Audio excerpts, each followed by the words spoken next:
नमस्कार साथियों, जय पीएससी एकेडमी के ऑनलाइन यूट्यूब चैनल पे आपका स्वागत है। अभी हमारा जो सीरीज़ है, ठीक है, देखिए हम दो पैटर्न पे बात किए थे कि इसमें क्लास लेके जो आएंगे उसमें तो एक जो रहेगा, एक रहेगा आपका क्या रहेगा, देखिए एडीओ का जो क्लास है, हाँ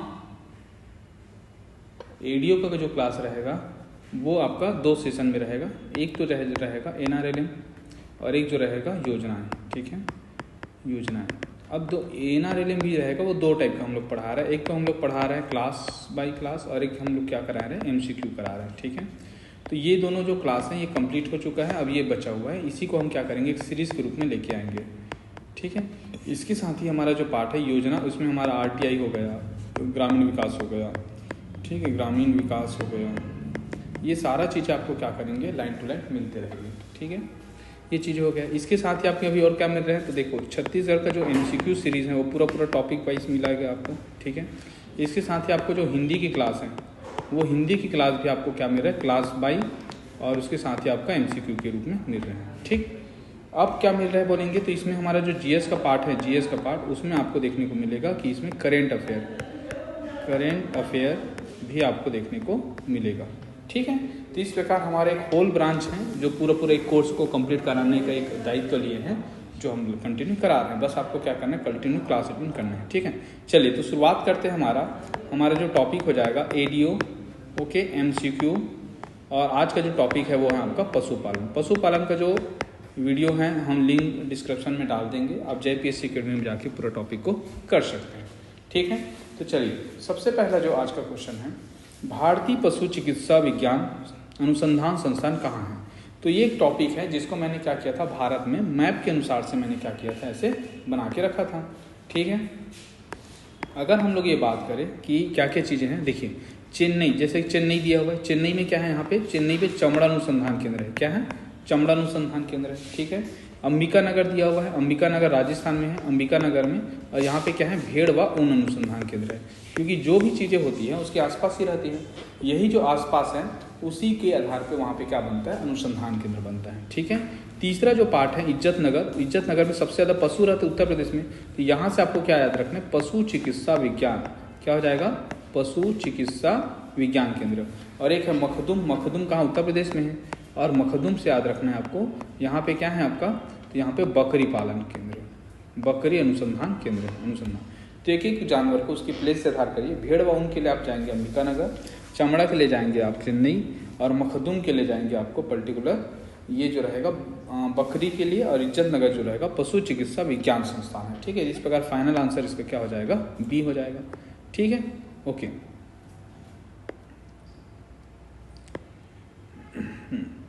ठीक है, चलिए और देखते हैं। इसके बाद देखते हैं छत्तीसगढ़ पशुधन विकास हेतु कौन कौन से कार्यक्रम संचालित हैं, कौन कौन से कार्यक्रम संचालित है इसमें देखें। तो इसमें मैंने अलग अलग योजनाएं पढ़ाया था, जैसे कि 6 योजना शामिल किए थे। राष्ट्रीय ब्रुसेलोसिस नियंत्रण कार्यक्रम, एक टाइप का रोग है ये भी ब्रुसेलोसिस। दूसरा पीपीआर नियंत्रण कार्यक्रम। तीसरा नेशनल ग्रामोत्थान नियंत्रण कार्यक्रम, नेशनल लाइवस्टॉक मिशन योजना। आप क्लास अटेंड करेंगे तो आप पहले से ऑलरेडी फिल्टर कर लेंगे कि नेशनल ग्रामोत्थान नियंत्रण कार्यक्रम अलग से चल रहा था तो इसमें शामिल नहीं होगा।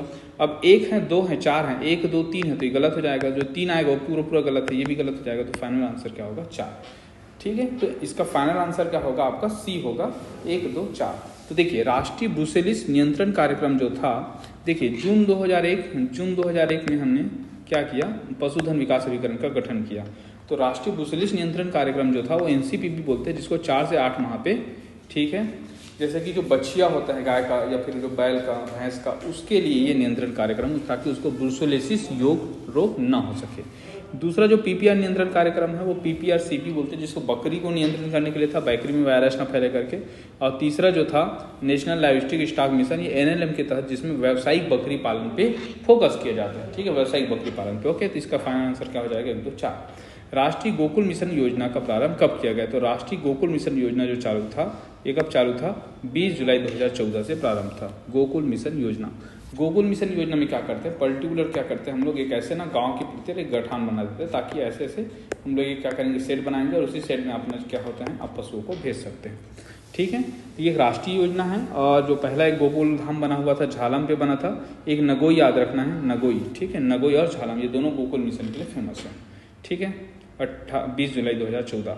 राष्ट्रीय कृषि आयोग की अनुशंसा पर राष्ट्रीय गौवंशी भयवंशी परियोजना के अंतर्गत खाइसान पशुओं पर कृत्रिम गर्भाधान इकाई का क्रियान्वयन किया गया। तो ये 1200 ऐसे पशु थे, ठीक है।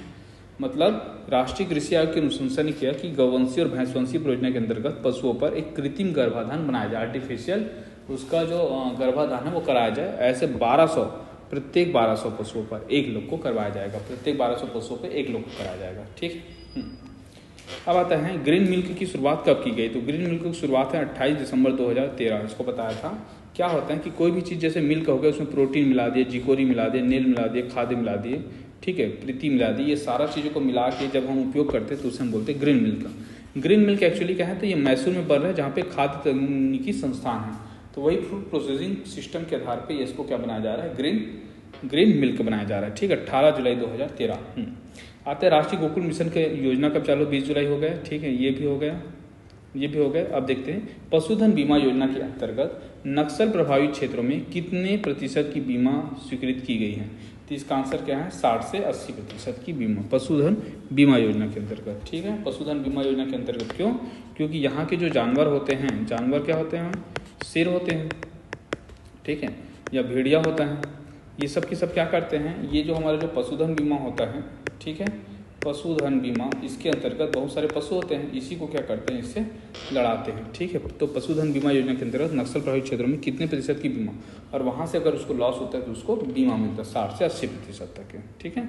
ये पशुधन बीमा योजना याद रखेंगे, 2006 से चल रहे कंटिन्यू। AIC कंपनी है, एग्रीकल्चर इंश्योरेंस कंपनी, क्या नाम है, agriculture insurance company, agriculture insurance company, ठीक। और देखते हैं 7वां क्वेश्चन, नरवा निम्नलिखित में से कौन सा सही जोड़ी को चुनना था जो नहीं है, ठीक है। तो कौन सा नहीं है उसको फोकस करेंगे। देखो, नरवा ग्रामीण अंचल के जड़ स्रोत उपलब्ध कराना बिल्कुल सही है, लोकल। गरवा पशुधन हेतु अच्छी व्यवस्था करना, ये भी सही हो सकता है।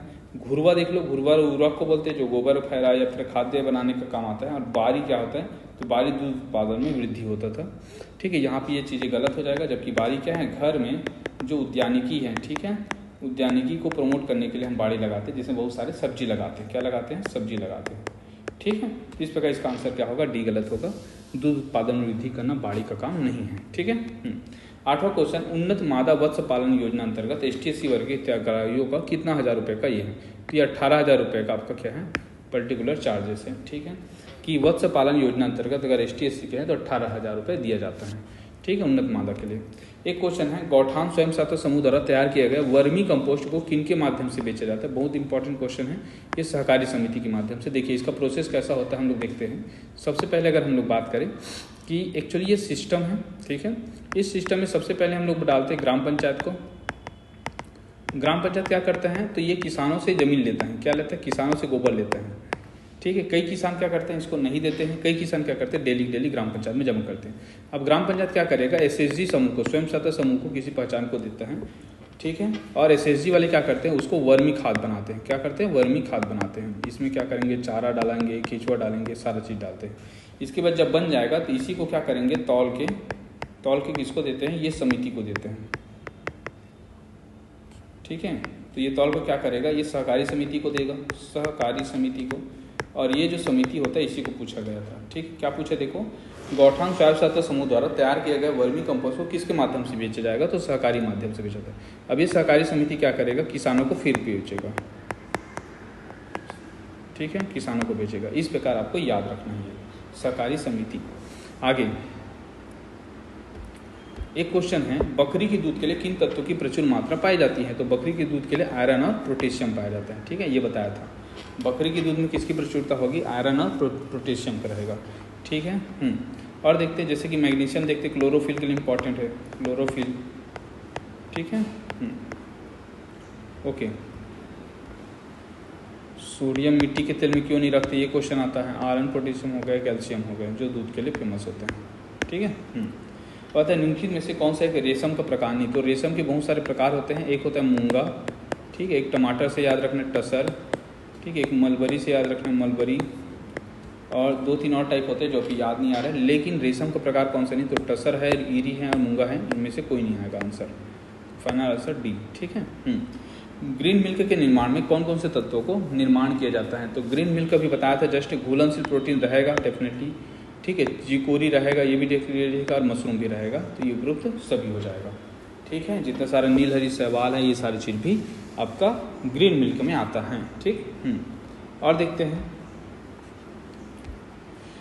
देश के दूध व्यवसाय में लाभकारी प्रशिक्षण व जानकारी हेतु कौन कौन से प्रशिक्षण केंद्र खुले हुए हैं? तो कौन कौन से प्रशिक्षण खुले हैं? करनाल तो खुला ही हुआ, ठीक है, नेशनल DDV इसको बोलते हैं करनाल। दूसरा मानसी के नाम पे खुला हुआ है मेहसाणा को, मानसी के नाम पे मेहसाणा को खुला हुआ है मेहसाणा। और जी देसाई के नाम पे कहाँ खुला है? पालनपुर गुजरात में खुला हुआ है जी देसाई, ठीक है। मेहसाणा के नाम पे मानसी और करनाल के नाम पे राष्ट्रीय डेयरी अनुसंधान संस्थान। तो इसमें क्या क्वेश्चन है कि कौन कौन से है जो प्रशिक्षण संस्थान? तीनों प्रशिक्षण संस्थान है, 1 2 3 हो जाएगा, ठीक है।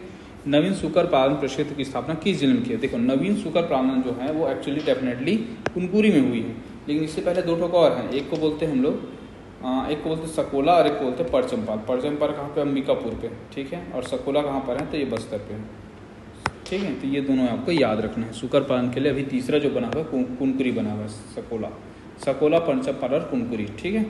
इसके बाद बकरी के उनके लिए विश्व प्रसिद्ध प्रजाति कौन सी? बकरी के उनके लिए सबसे दुनिया में फेमस है वो कहाँ है? पश्मीना शॉल। पश्मीना शॉल के बारे में ये माना जाता है कि बहुत ही पतला रहता है और बारीक रहते हुए भी इसमें क्या होता है? गर्मी बहुत ज़्यादा लगती है, ठीक है। पश्मीना शॉल याद रखेंगे,